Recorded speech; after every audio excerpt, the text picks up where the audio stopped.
আসসালামু আলাইকুম ওরহমতুল্লাহি ওবরাকাতু। বন্ধুরা সবাই কেমন আছেন? আশা করি অনেক ভালো আছেন। সবাইকে আমার পক্ষ থেকে ঈদ মুবারক এবং সকল প্রবাসীদের পক্ষ থেকে ঈদ মুবারক। বন্ধুরা চলুন আজকে আপনাদের সামনে এমন একটি গুরুত্বপূর্ণ বিষয় নিয়ে আসছি, যেই বিষয়টি হচ্ছে কোরবানির অনেক গুরুত্বপূর্ণ কিছু কথা। বন্ধুরা, আমরা কোরবানির দিন ঈদের নামাজ পড়ে এসে পশু জবাই করার সময় আমরা কিছু অসামাজিক কাজ করি পশুর সাথে, যে কাজগুলোতে পশুর অনেক কষ্ট হয়। আমরা মসজিদের ইমাম সাহেবকে এনে গরু জবাই করার সময় গরুকে হাত টেক বাইন্ধা ফেলিয়ে দাদার নাম, বাপের নাম, নানার নাম, চোদ্দ গোষ্ঠীর নাম একটা সিটি পড়ে, কিন্তু গরুটা অনেক কষ্ট পাচ্ছে। গরুটাকে সবাই চিপিয়ে ধরছে, কেউ হাত ধরছে, কেউ গাল ধরছে, কেউ অনেক জায়গায় চিপিয়ে ধরছে। গরুটার অনেক কষ্ট হয়। তো আমরা এটা এমন একটি অসামাজিক কাজ, মানে একদম সমাজের কালচার হয়ে গেছে। প্রতিটি সমাজে এরকম কাজ দেখা যায়। বন্ধুরা চলুন, এরকম পশুকে কষ্ট দেয়া কি আমাদের কি লাভ? কোরবানি করার সময় একমাত্র নিয়তেই ভরসা। নাম বলবে, ঠিকানা, জেলা, এগুলা কি? এগুলা নিয়ে একটা পশুকে কষ্ট দিয়ে কোনো লাভ আছে কি? বন্ধুরা চলুন, এই বিষয় নিয়ে অনেক গুরুত্বপূর্ণ আলোচনা করছেন হযরত মাওলানা হাফিজুর রহমান সিদ্দিকী সাহেব। চলুন। এর কোরবানির সময় যখন গরু জবাই করো, একটা গরুর সামনে ছুরি দেখাইও না, নিষেধ, গরু কষ্ট পাবে। এক গরুর সামনে আর একটা গরুরে জবাই করবা না, গরু কষ্ট পাবে। গরুটারে রশি দিয়া বাইদা জমিনের মধ্যে শোয়াইয়া 1 সেকেন্ড দেরি করবা না। কিন্তু আমাদের সমাজের মানুষেরা কোরবানির সময় গরুটারে হাতে পায়ে বান্ধিয়া মাটির মধ্যে শোয়াইয়া এরপরে বিশাল চিঠি পড়ে, অমুকের মাইয়া, অমুকের ভোলা, এইরকম 7 নাম 13 বাড়ির নাম নিয়া গোষ্ঠী শুদ্ধা নাম পড়ে। অমুক একজনের নাম আব্দুর রহমান, নাম পড়ল, বাবার নাম, মায়ের নাম, ওয়ার্ড, এরপরে থানা, এরপরে জেলা। কিও এত নাম কেন? আমার এই নামে তো অমুক জেলায় আরো থাকতে পারে। যদি এই জেলার নাম না কও, তাহলে আমার দোয়া তো আর এক জেলায় চলে যাইব। এই জন্য আমার গোষ্ঠী শুদ্ধ সব নাম ক। 7 জনের নাম কইতে কইতে গরুটা আদা মরা হয়ে গেছে। ও আল্লাহর বান্দারা, এগুলো শুধু মূর্খতা, আর কিছুই না। তুমি কোরবানি দিতেছো আমার আল্লাহর জন্য, কার নামে দাও কেউ জানার দরকার নাই, আমার আল্লাহ জানলেই তো যথেষ্ট। আল্লাহর জন্যই যদি দিয়া থাকো, ইমাম সাহেবের ডাইকে আবার গরুডারে কষ্ট দিয়ে কেন চিঠি পড়াও? এর একমাত্র কারণ এই মানুষটা বড় মূর্খ। জুমার দিন ইমাম সাহেবের নিয়ত করছে, হুজুর আব্বার লেগে একটু দোয়া করেন। পকেটে 1000 টাকার হাদিয়াটা রাখছে। ইমাম সাহেব দোয়া করতে গিয়ে আরো 6 জনের নাম কয়ে লাইছে মোনাজাতের ভিতরেই মেজাজ গরম, হাদিয়াটা দিয়া হবে না। যে ইমাম সাহেব আমার বাবার জন্য দোয়া করতে গিয়া 1000 টাকা দিব হাদিয়া নিয়ত করছি, হেদিয়া আরো 6 জনের নাম কইল। এবার পকেটে খুঁজে টুইজা 200 টাকা দিছে, যে দোয়া ভাগ হয়ে গেছে। আগে হুজুরে আমার আব্বার নামটা একক কইলে পুরো দোয়াটা আমি একা পাইতাম, এবার 6 বাবার নাম কইছে, তো দোয়া কি হয়ে গেছে? ভাগ হয়ে গেছে, হাদিয়াও কমে গেছে। এরকম কিছু জাহেল, কিছু ধর্মান্ধ মূর্খ আমাদের সমাজে আছে না নাই? আল্লাহ হেদায়েত দান করুন। বন্ধুরা, এতক্ষণ পর্যন্ত আমরা যে ভিডিওটি শুনেছি এবং দেখেছি, ইনশাল্লাহ আমরা এই হাফিজুর রহমান সিদ্দিকী সাহেব অনেক গুরুত্বপূর্ণ আলোচনা করছেন, কিভাবে আমরা পশু জবাই করব। একটা পশুকে, একটা অবুঝ প্রাণীকে কষ্ট না দিয়ে আমরা কিভাবে জবাই করব, কোরবানি করব। ইনশাল্লাহ এই কথাগুলো আমাদের সকলকেই আমল করার তৌফিক দান করুক। বন্ধুরা, এই ভিডিওটি এখনও শেষ হয়নি, শুরু থেকে শেষ পর্যন্ত দেখে যাবেন ইনশাআল্লাহ, আশা করি। বন্ধুরা চলুন, এখন যেই ঘটনাটা আপনাদের সামনে পেশ করছি, যে ঘটনাটি হচ্ছে এই কোরবান কোথা থেকে আসছে, আমরা কোরবানটা করছি, এই কোরবান কোথায় থেকে এসেছে? হজরত ইব্রাহিম আলাইহিস সালামকে আল্লাহ তাআলা স্বপ্নের মাধ্যমে অনেক বড় পরীক্ষা ফেলেছিল। আল্লাহ তাআলা এমন পরীক্ষায় ফেলেছিল যে পরীক্ষায় নিজের সন্তানকে হজরত ইসমাঈল আলাইহিস সালামকে কোরবানি দেওয়া প্রস্তুত। বন্ধুরা শুনি আমরা এই বিস্তারিত কথাগুলো মৌলানা হাফিজুর রহমান সিদ্দিকী সাহেবের মুখ থেকে, অনেক গুরুত্বপূর্ণ আলোচনা। আমরা কোরবান সম্পর্কে এই আলোচনাটা আমরা সকলেই শোনার জন্য চেষ্টা করি ইনশাআল্লাহ। বন্ধুরা চলুন। ইসমাইলের জবাই দেওয়া লাগবে, পাগলের মতো হয়ে গেল ইব্রাহিম। সন্তানের জবাই করা কত বড় কঠিন। ইব্রাহিম নবী একটা সেকেন্ডের জন্য সহ্য করতে পারেন না। আল্লাহর পরীক্ষা, ধৈর্যের পরিচয় দিয়ে এবার রওয়ানা। ইব্রাহিম নবী এবার বাইতুল্লাহর মরুভূমি এলাকায় রওয়ানা। এবার ইসমাইলের কুরবানি দেওয়ার জন্য হাতের মধ্যে একটা রশিয়ার ছুরি নিয়ে রওনা হয়ে গেলেন। রওনা হইয়া এইবার কাছাকাছি যাইয়া দেখে যেই মরুভূমি এলাকা রেখে গেলাম, ওই মরুভূমি এলাকা এখন মরুভূমি নাই। এখন পুরা মানুষজন ক্ষেত খামারে পরিণত হয়ে গেছে, ফসলের অভাব নাই। ইব্রাহিম নবী দেখে অনেক মানুষ, যেই এলাকায় কোনো মানুষ নাই পুরা এখন মানুষে ভরপুর, বাড়ি গাড়ির অভাব নাই। ইব্রাহিম নবী দেখে বাচ্চারা খেলাধুলা করতেছে। ইব্রাহিম একটা বাচ্চারে ডাক দিয়া কয়, তোমরা জানোনি এখানে ইসমাইল নামে কোনো বাচ্চা আছে কিনা? লোকেরা বলে, হ্যাঁ আমরা জানি একটা বাচ্চা আছে, ওই কোনায় তার ছোট একটা ঘর, ওই মাকে নিয়ে ওই ঘরের মধ্যে বসবাস করে, এখানে তার বাবা নাই। ঐতিহাসিকগণ লেখেন, ইব্রাহিম বলে ইসমাইলের তো চিনা যায় না কই।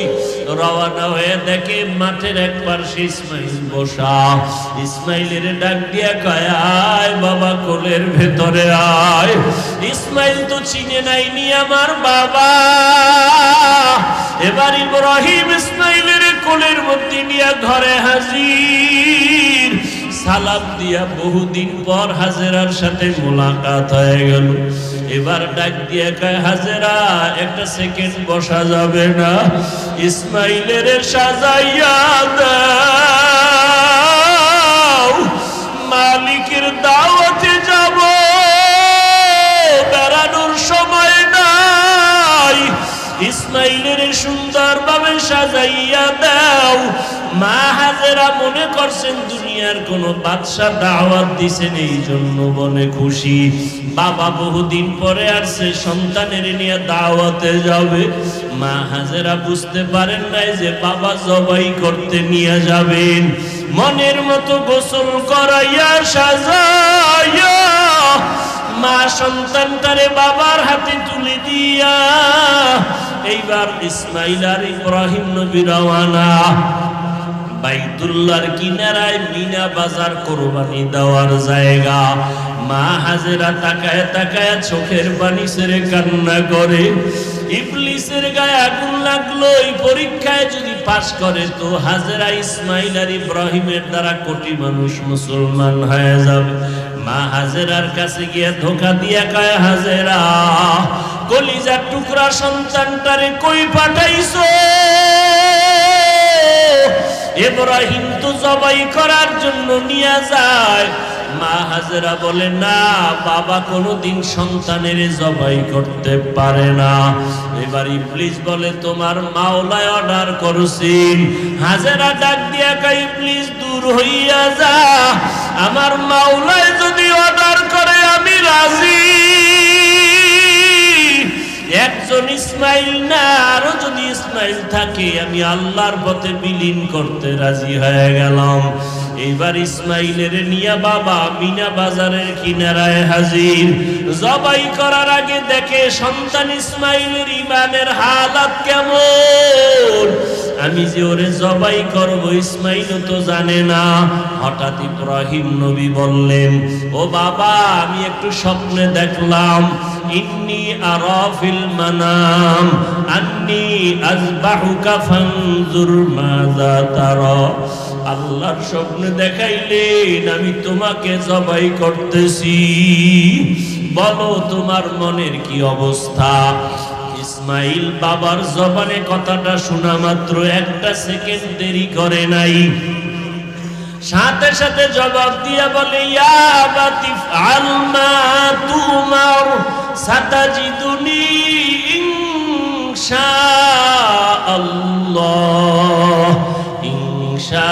ইনশাআল্লাহু মিনাস সাবিরিন। আব্বাজান, আপনি দেরি না করিয়া স্বপ্ন তাড়াতাড়ি কায়েম করে ফেলেন, আমাকে জবাই করে দেন, ইনশাআল্লাহ আমাকে ধৈর্য ধারণকারীদের মধ্যে পাবেন।